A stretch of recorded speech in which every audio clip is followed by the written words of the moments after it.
Assalamualaikum warahmatullahi wabarakatuh.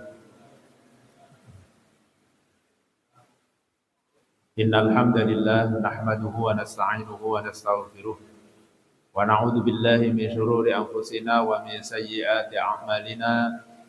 May yahdihillahu fala mudilla lahu wa may yudlilhu fala hadiya lahu. Asyhadu an la ilaha illallah wahdahu la syarika lahu wa asyhadu anna Muhammadan 'abduhu wa rasuluhu la nabiyya ba'dahu. Allahumma salli wa sallim wa barik ala sayyidina Muhammad bin Abdillah wa ala alihi wa sahbihi wa mawalah, la hawla wa la quwwata illa billah. Subhanaka la ilma lana illa ma 'allamtana innaka antal alimul hakim. Rabbi shrah li sadri wa yassir li amri wahlul 'uqdatam min lisani yafqahu qawli. Amma ba'du, Bapak-bapak hadirin jamaah majelis ta'lim Masjid At-Taqwa yang berbahagia. Alhamdulillah wa syukurlah kita masih dapat berkumpul bermuajah, bertemu kembali di masjid yang mulia ini dalam rangka kita bersama-sama ta'lim, bersama-sama ngaji. Mudah-mudahan dengan niat yang ikhlas duduknya kita di masjid ini, hadirnya kita di masjid ini, Allah Subhanahu wa taala akan ampuni dosa-dosa kita.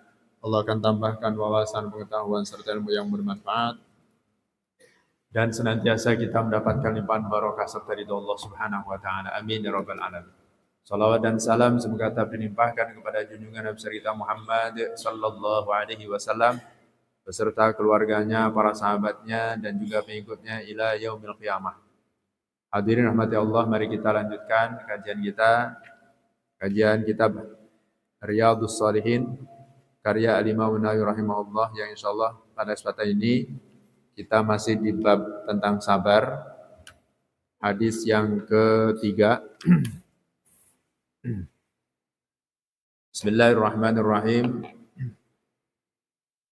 Wa Nabi Yahya Suhaib bin Sinan radhiyallahu anhu qala, riwayat dari Yahya Suhaib bin Sinan radhiyallahu anhu ia berkata, qala Rasulullah sallallahu alaihi wasallam, Rasulullah SAW sabda, ajaban li amril mu'min anna amrahu kullahu lahu khair.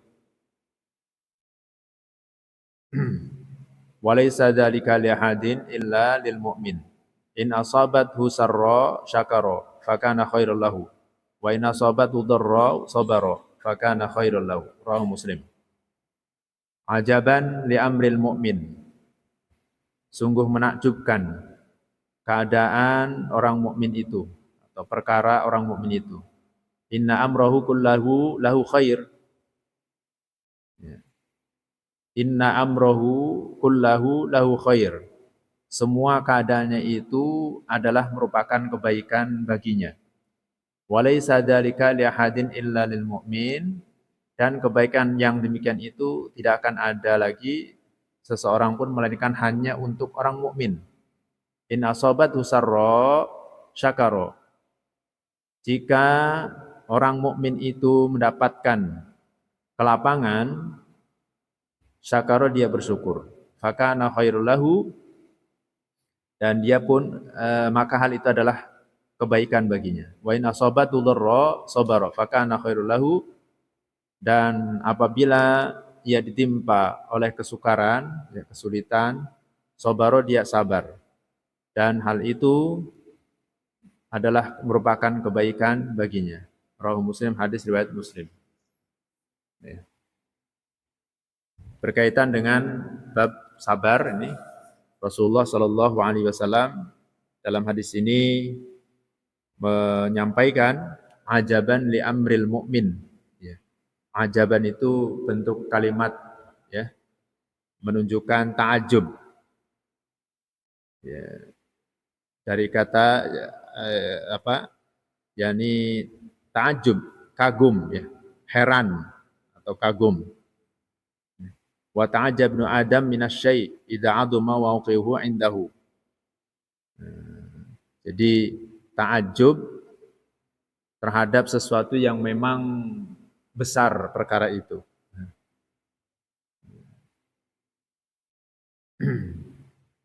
Dan ini dialami oleh seorang mukmin.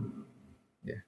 Seorang mukmin di mana setiap urusannya itu ya, bagi orang mukmin itu adalah kebaikan.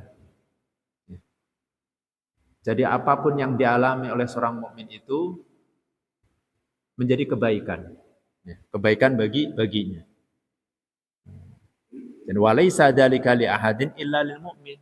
Dan ini hanya untuk orang-orang yang beriman. Jadi itulah kehebatannya orang beriman itu. Makanya ajaban, kagum, heran, ta'ajub. Karena orang mukmin itu tadi itu setiap perkaranya, setiap perbuatannya ini mendapatkan kebaikan. Dan itu hanya bagi orang yang mukmin saja. Maka pantas dalam hadis yang lain Rasulullah menyampaikan al-mu'minu niyatul mu'min khairun min amalil kafir. Niatnya orang mukmin itu lebih baik daripada amalan orang kafir, insyaallah. Jadi orang mukmin mah baru niatnya saja itu. Kita nih orang beriman, ini baru niatnya saja itu niat baik lebih baik daripada perbuatan orang kafir. Nah, perbuatannya orang kafir sebaik apapun, sebanyak apapun kebaikannya, tetap tidak ada nilainya. Sia-sia. Ya. Enggak ada pahala yang diperoleh, enggak ada ganjaran. Tetap saja orang kafir itu di akhirat dia tempatnya di neraka, fi nari jahannam khalidina fiha. Jadi perbuatan orang-orang kafir di dunia itu yang enggak ada ganjaran, ya, pahala di sisi Allah, enggak bernilai. Kalaupun Allah akan membalas kebaikan-kebaikan orang-orang kafir, karena di dunia misalnya dia melakukan kebaikan-kebaikan, dermawan, selalu membantu orang lain, nyantuni anak-anak yatim, misalnya, ikut bangun masjid misalnya. Tetap saja tidak ada nilainya. Allah ganti kebaikan di dunia. Allah balas kebaikan itu di dunia saja. Ya, dibalas dengan kebaikan juga oleh Allah sebatas di dunia, diberikan kesuksesan, kelancaran rezekinya, bisnisnya, ya, diberikan kesehatan, diberikan panjang umur, diberikan jabatannya naik, ya, sebatas kebaikan di dunia. Adapun di akhirat, ya tetap tempatnya neraka. Karena tidak beriman. Sedangkan kuncinya surga itu adalah keimanan. Rasulullah sampaikan, la tadkhulul jannata hatta tu'minu. Kalian tidak akan masuk surga sehingga kalian itu beriman. Tuh. Jadi iman itu adalah kuncinya surga. Gak bakalan masuk surga kecuali memang orang-orang yang beriman. Nah, kalau orang kafir gak bakalan. Sebaik apapun di dunianya. Insyaallah.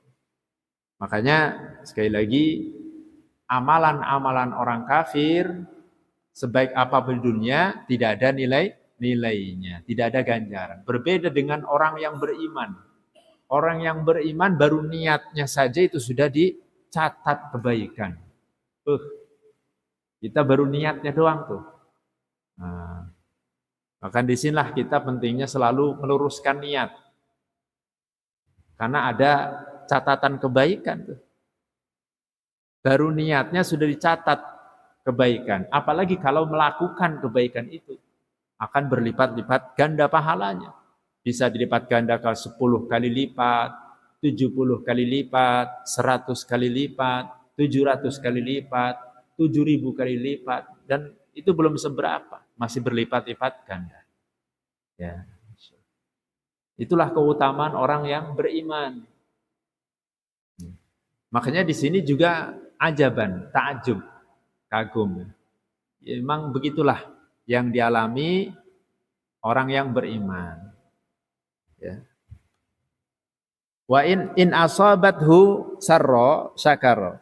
Orang yang beriman itu apabila dia mendapatkan kesenangan, kelapangan, kebahagiaan, ya, kesuksesan, syakar, dia bersyukur. Dia bersyukur. Itulah perbuatan orang yang beriman. Sebaliknya, wa in asabathu dharra, apabila dia ditimpa atau mendapatkan kesulitan, kesempitan, kesusahan, musibah, sabara, dia bersabar. Fakana khairul lahu, dan itu merupakan kebaikan baginya.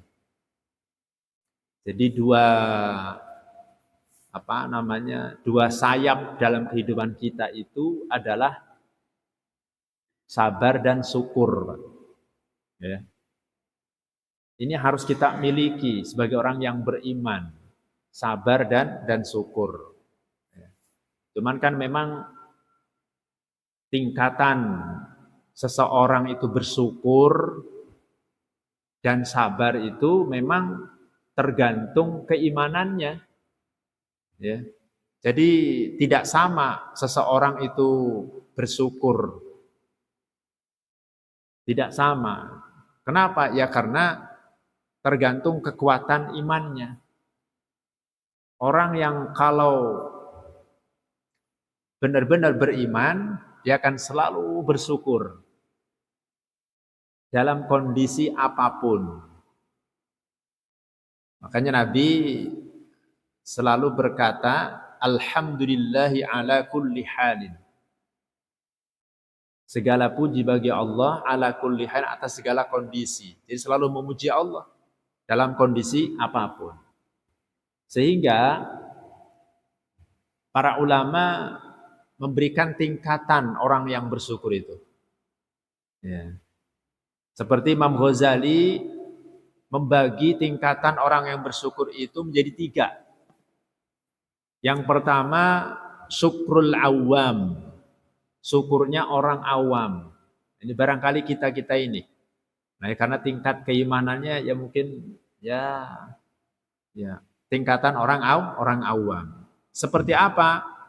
Mereka itu alladzina yashkuruna 'alan ni'ami. Itu orang-orang yang bersyukur ketika mendapatkan nikmat. Nah, ini memang kita ketika mendapatkan nikmat, kesenangan, rezeki melimpah, jabatan, kesehatan, panjang umur, ya, kita bersyukur. Tapi ketika ditimpa musibah, kita ini kadang mengeluh. Ya, kita kadang mengeluh, hati kita kadang galau, begitulah. Ya, bahkan kalau sampai imannya lemah, ini bisa berbahaya, bisa menjerumuskan kepada kesyirikan. Ya, misalnya diuji dengan kemiskinan, ya, diuji dengan kesulitan, akhirnya banting setir. Ya, capek jadi orang miskin, pegel jadi orang miskin. Bertahun-tahun, wah, jadi orang miskin terus. Ya, padahal ibadah mah jalan terus, sholat rajin, ngaji rajin, baca Quran ya rutin, puasa juga dilaksanakan. Tapi hidupnya miskin terus. Waduh, nah ini godaannya. Akhirnya bosan jadi orang miskin, udahlah berangkat ke Gunung Kawi. Cari pesugihan. Ya, cari toyol. Lah udah kan? Nah itu banting setir. Nah, ini berbahaya, lemah. Ya. Nah ini bersyukurnya orang awam kita ini ya ketika mendapatkan nikmat. Yang kedua tingkatan agak tinggi nih, syukrul khawas. Syukurnya orang-orang yang khusus, ya, khos. Ya. Kategorinya orang-orang as-solihin. Siapa mereka itu? Alladzina yashkuruna 'alan ni'ami wan niqami. Itu orang-orang yang bersyukur bukan hanya ketika mendapatkan nikmat, tetapi ketika diuji oleh Allah dengan musibah juga bersyukur. Wah ini. Juga bersyukur, Pak. Ya. Ditimpa musibah bersyukur. Ya. Kalau kita kan sabar ya kelasnya. Tapi ini bukan cuma sabar tapi bersyukur. Ya. Ditimpa musibah bersyukur. Sakit, alhamdulillah. Ora duwe pecis, alhamdulillah. Anaknya mati, alhamdulillah. Istrinya mati, alhamdulillah. Kawin maning. Ya. Jadi bersyukur terus ya. Istrinya mati, bersyukur. Alhamdulillah kenceng lagi. Di hadapan mertua, langsung cabut golok mertua. Kurang ajar dong. Ya. Maksudnya sikapnya. Sikapnya itu menyerahkan sepenuhnya kepada Allah. Kenapa bersyukur? Ya, padahal ditimpa musibah. Karena yang dipandang olehnya itu bukan musibahnya. Yang dipandang olehnya itu adalah pahala, ganjaran di sisi Allah. Dengan musibah itu. Dengan sababiah musibah, dia mendapatkan ganjaran pahala yang berlipat ganda. Itulah yang dipandang. Dalam hadis qudsi, Allah berfirman kepada para malaikat, khususnya kepada malaikat pencabut nyawa. Ada seorang anak yang mati. Ya, kemudian ditanya malaikat pencabut nyawa, wahai malaikat, bagaimana sikap orang tua yang anaknya meninggal dunia itu? Jawab malaikat, ya Rabb, orang tua yang anaknya meninggal dunia itu hamidaka wastarja. Dia bertahmid kepadamu, bersyukur. Wastarja dan istirja. Inna lillahi wa inna ilaihi raji'un. Menyerahkan sepenuhnya kepada Allah. Lalu Allah berfirman, wahai malaikat, banau lahu baitan fil jannah wa samuhu baital hamdi. Kalau begitu bangunkan untuknya sebuah rumah di surga, beri nama dengan Baitul Hamdi, rumah khusus untuk orang-orang yang bersyukur dalam kondisi apapun. Nah, itu ganjarannya. Insyaallah disediakan surga. Nah, makanya tadi Nabi itu selalu mengatakan alhamdulillahi ala kulli halin. Ya, bersyukur atas segala kondisi, segala keadaan, baik senang maupun susah, selalu bersyukur. Imam Ghazali juga menggambarkan begini, Pak. Gambarannya nih. Ya, kalau bagi kita kan kadang nggak makul gitu ya. Wong musibah jadi bersyukur, wih, macam-macam baik. Ya, kan aneh gitu. Tapi ya bagi orang yang al-arifi, nabillah, orang yang mengenal Allah, ya begitulah. Bukan hanya mendapatkan nikmat, tapi musibah pun dia bersyukur. Al-Ghazali menggambarkan ketika ada seorang raja mengumumkan kepada rakyatnya. Kata sang raja, wahai rakyatku, siapa yang berani dipukul dengan tongkat ini satu kali, ya tongkat kecil lah, tongkat. Satu kali akan diberi hadiah 1 juta rupiah. Misalnya begitu. 1 juta rupiah. 1 kali pukulan.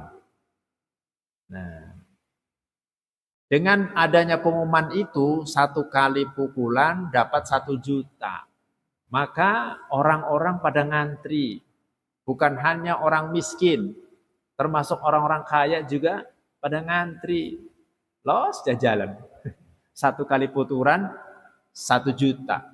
Ya, siap pasang badan. Lumayan. 1 kali pukulan 1 juta. Bahkan ada yang minta, Tuan Raja saya mau 5 kali, siap.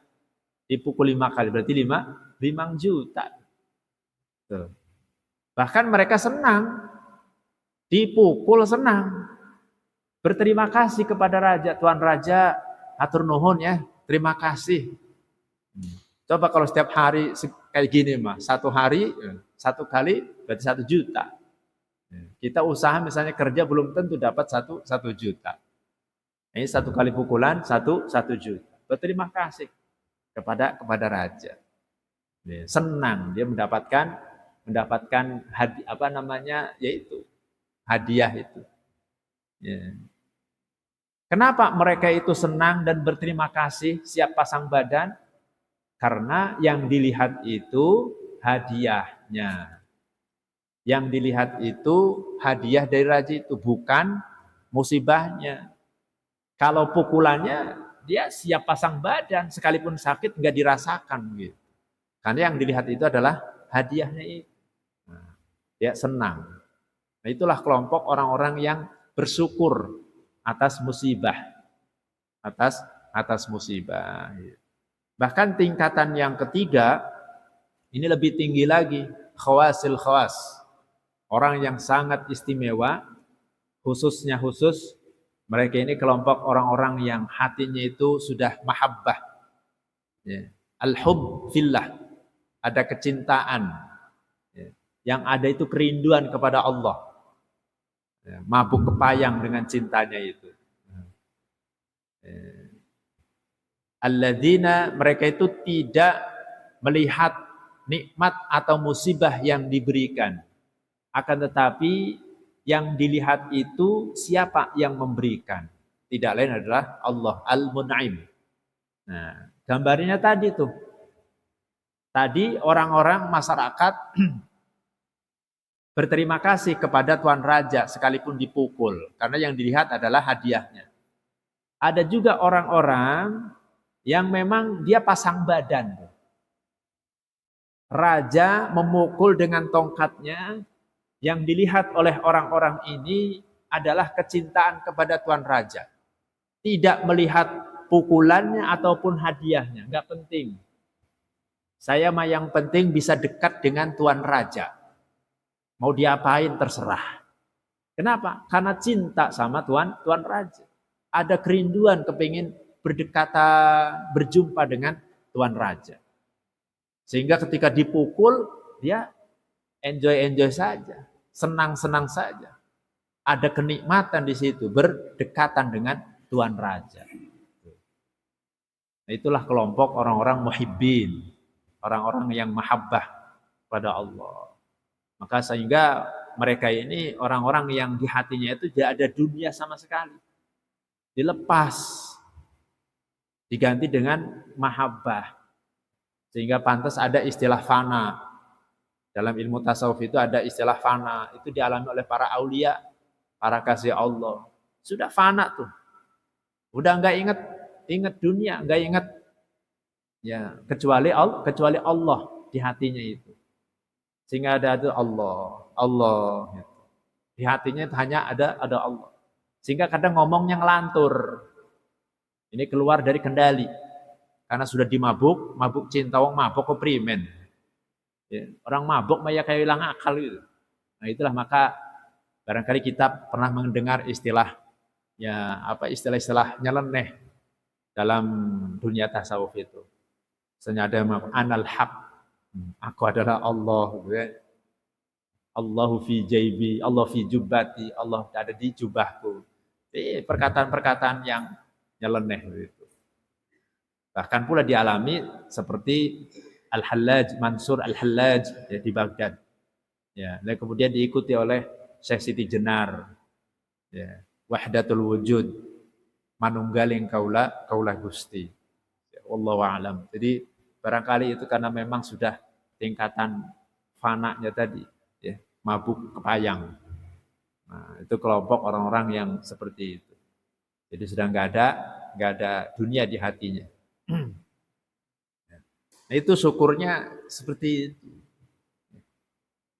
Jadi ya tingkatan orang-orang yang bersyukur. Makanya tergantung keimanan seseorang tingkatan syukur itu. Nah, sabar juga begitu, Pak. Sabar juga begitu. Ya. Makanya para ulama lagi-lagi memberikan tingkatan orang-orang yang ketika menerima musibah itu. Ada orang yang ditimpa musibah, ya, ayyatasakhata, dia benci, contohnya tadi tuh saya gambarkan, ya, benci dengan musibah yang dialaminya, sehingga nggak tahan, hidup miskin terus, sulit terus, susah terus, ya, akhirnya benci tuh, akhirnya bisa tergelincir keimanannya. Nah, ini karena imannya lemah tuh. Nah, ada juga orang yang ketika ditimpa musibah yasbir sabar. Nah, ini orang beriman, sabar. Ya. Sabar sekalipun secara manusiawi enggak senang. Secara manusiawi tidak senang. Siapa sih yang senang sakit? Siapa yang senang dengan kemiskinan? Siapa yang senang dengan kematian? Enggak senang, tapi dia bisa menahan diri, tetap dijaga keimanannya. Ya, menerima ketentuan Allah. Dan tingkatan yang ketiga itu ayarodo, bukan cuma ridho, bukan cuma sabar, tetapi ridho dengan ketetapan Allah. Dia ridho lapang dada. Nah, dia ridho dengan ketentuan Allah atas dirinya. Dan tingkatan yang tinggi itu ayaskur bersyukur. Nah, ditimpa musibah dia bersyukur. Nah, itulah tingkatan yang paling tinggi. Nah, yang jelas itulah sifat orang beriman itu seperti itu, ya. Menjadikan sabar dan syukur dalam kehidupannya sebagai sayap. Nah, ibarat kalau burung, Pak, burung itu akan bisa terbang tinggi dan jauh kalau sayapnya lengkap. Ya, sayapnya lengkap kanan dan kiri. Pasti burung itu akan terbang wus gitu ya. Tapi kalau misalnya sayapnya cuma satu, wah, sengkleh, burung sengkleh. Sayapnya cuma satu, ya nggak jauh lah terbangnya. Ya, nggak tinggi, nggak jauh. Susah. Apalagi burung yang nggak ada sayapnya, namanya burung berundul, ya, nggak ada sayapnya. Lah, bagaimana mau terbang? Kayak anakan burung, nggak bisa terbang. Ya. Nah, kita pun orang beriman ketika menjadikan ya, sabar dan syukur itu sebagai sayap dalam kehidupan kita, jadi kita akan terbang, melejit ya, dengan keimanan kita. Karena hidup ini berputar seperti roda. Kadang di atas, kadang di bawah. Begitulah berputar. Nah, ada kesusahan, ada kesenangan. Ada kesedihan, ada kebahagiaan. Itulah dunia, kehidupan kita. Sehingga syukur dan sabar itu sebagai dua sayap yang harus menemani kita dalam kehidupan. Ya.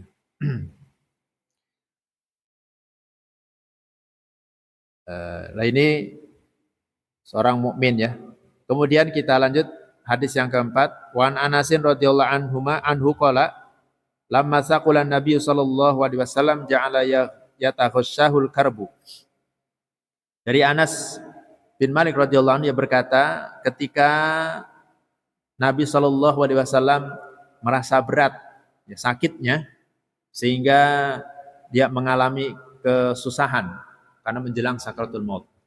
Ini Nabi SAW mengalami sakit berat, ya, sakit parah, ya, bahkan menjelang sakratul maut ini, kesusahan. Ya. Faqalat Fatimah berkata, faqalat Fatimah radhiyallahu anha, Fatimah radhiyallahu anha berkata, wa karba abata, aduh ayahanda susahnya.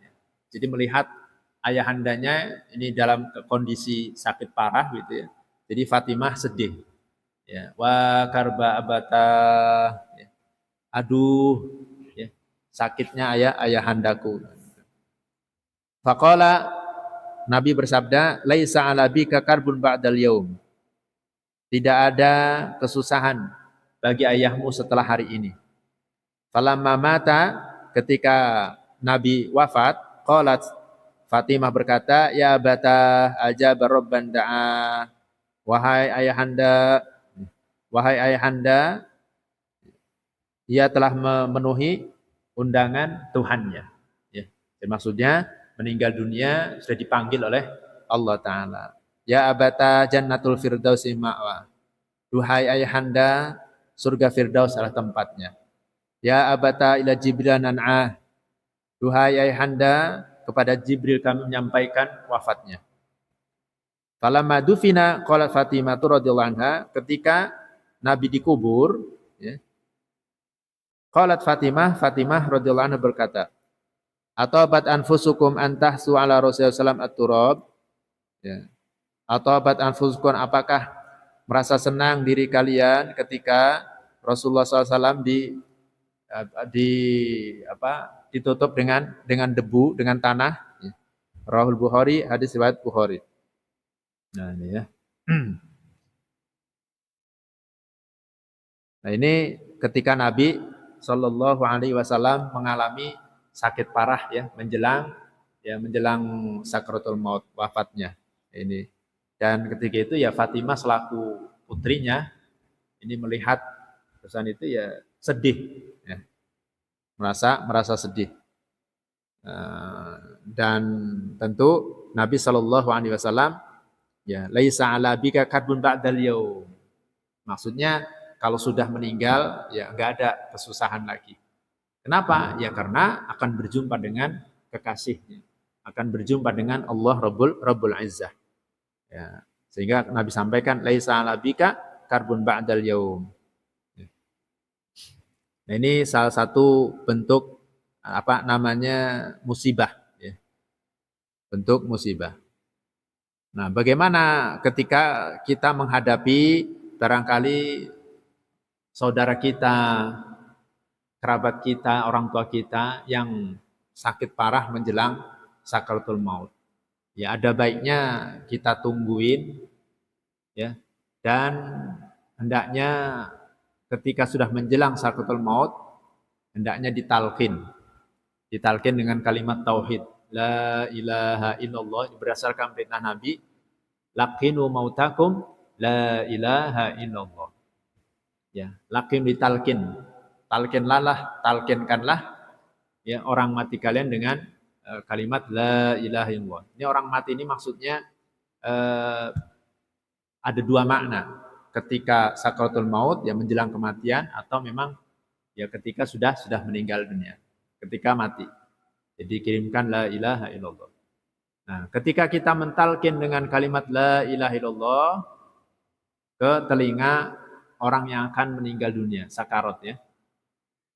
Tentu jangan terburu-buru. Ya. Cukup mengucapkan la ilaha illallah. Kalau sudah mengikuti ya sudah. Kalau sudah mengikuti sudah. Jangan terlalu terburu-buru, jangan istilahnya gaduh menghadapi orang yang sedang sakarat. Ya. Tapi dengan tenang. Mudah-mudahan bisa mengikuti kalimat itu. La ilaha illallah. Sehingga masuk dalam kategori hadis Nabi, man qala fi akhir hayati la ilallah dakhala jannah. Barang siapa yang mengucapkan la ilaha illallah di akhir hayatnya, maka dia akan masuk surga. Karena kuncinya surga itu la ilaha illallah. Miftahul jannati la ilaha illallah. Kuncinya surga itu adalah la ilaha illallah. Nah, ini kunci itu. Makanya perlu kita bawa tuh kunci. Jangan sampai ketinggalan. Ya. Nah, oleh karena itu dalam dunia tasawuf ada istilah thariqah. Nah, maka dalam thariqah itu ya bagaimana sang murid, sang salik itu dibimbing, dibaiat ya. Dibimbing untuk selalu mendawamkan kalimat la ilaha illallah dalam zikirnya. Itu yang harus benar-benar terpatri dalam hatinya. Ya, ditalqin ya, ditalqin dengan kalimat tauhid itu. Karena memang itu kuncinya surga. Ya. Afdalul dzikri fa'lam annahu la ilaha illallah. Ya. Zikir yang paling utama itu adalah la ilaha illallah. Itu zikirnya para nabi dan rasul semuanya. Zikirnya para nabi dan rasul itu la ilaha illallah. Suatu ketika Nabi Musa alaihissalam pernah bermunajat kepada Allah, minta kepada Allah zikir selain la ilaha illallah. Kenapa? Karena anggapannya zikir la ilaha itu umum. Itu mah zikirnya para nabi dan rasul umumnya. Jadi Nabi Musa kepengen zikir yang khusus untuknya, gitu, untuk dirinya, ya, biar istimewa gitu. Tapi apa? Jawab Allah, wahai Musa, sekiranya kalimat la ilaha illallah itu ditimbang dengan 7 lapis langit, 7 lapis bumi beserta isinya, niscaya masih berat kalimat la ilaha illallah. Baru tersadar. Nabi Musa baru tersadar. Sejak saat itu, dia tidak berzikir kecuali zikir la ilaha illallah. Karena memang itulah zikir tauhid. Zikir tauhid. Kuncinya surga. La ilaha illallah. Dan kalimat itu juga bisa kita hadiahkan ya sebagai bentuk fida. pembebasan dari api neraka untuk orang yang sudah meninggal dunia atau pribadi diri kita. Dalam kitab Irsyadul Ibad masih disebutkan, ya zikir fida itu ada tujuh. Kita berzikir dengan kalimat la ilaha illallah dengan 70.000 kali. Itu fida sughra atau atakoh sughra kalau istilah kita, atakoh sughra. Kalau atakoh kubronya pembebasan besar itu membaca surat Al-Ikhlas 100.000. Nah, itu memang berat ya. Bisa berjamaah. Maka ada di kita itu istilah itu atakoh sughra, atakoh kubro. Ya, al-fida pembebasan. Namun ada satu ya, cerita ya. Ya, jadi seorang kiai ya, yang tentu bersama santrinya masyarakat setempat itu selalu mendawamkan zikir la ilaha illallah, tahlilan segala pokoknya zikir la ilaha benar di lidahnya. Ya. Kiai ini ceritanya punya burung beo sing bisa ngomong. Jalak apa beo? Beo ya. Woi, namanya burungnya kiai, otomatis yang ngomongnya zikir baik, subhanallah, alhamdulillah. Ngikutin majikannya. Majikannya ngajarin la ilaha illallah, la ilaha illallah. Ngikutin burung beo. Beneran. Ya. Lancar kalau untuk berzikir. Assalamualaikum, waalaikumsalam. Jadi zikir, subhanallah, alhamdulillah. Dan selalu berzikir la ilaha illallah, la ilaha illallah. Ikuti kiainya. Ya. Suatu ketika ya, burung ini oleh santri suruh mengurus, memandikan, ceritanya dimandikan, semprot memandikan gitu ya, diurus oleh santri. Ya. Ternyata terbuka pintunya, terbang. Ya, burungnya terbang. Wah, gimana? Kalang kabut nih. Ya, santri bingung. Waduh, bagaimana? Jangan-jangan Pak Kiai marah. Dicari itu beruber. Ya. Sampai akhirnya kiainya pun turun tangan akhirnya cari-cari burung itu. Waduh, gimana ini? Itu burung kesayangan kiai. Ya sudah ngomongnya sudah lancar gitu. Ini terbang, diakalin, dipancing-pancing, kelihatan nggak mau ini, susah. Sampai akhirnya suatu ketika ada di pohon dipancing, misalnya dengan makanan atau jauh di jalan. Ya datang tuh, mungkin lapar kali ya, lapar, ya pas di jalan tuh ada mobil ketabrak moncrot, si burung itu mati ketabrak mobil kelindes. Waduh, istilah kiai menangis. Kiainya nangis, sedih, meneteskan air mata. Santrinya tambah bingung. Waduh, bagaimana ini?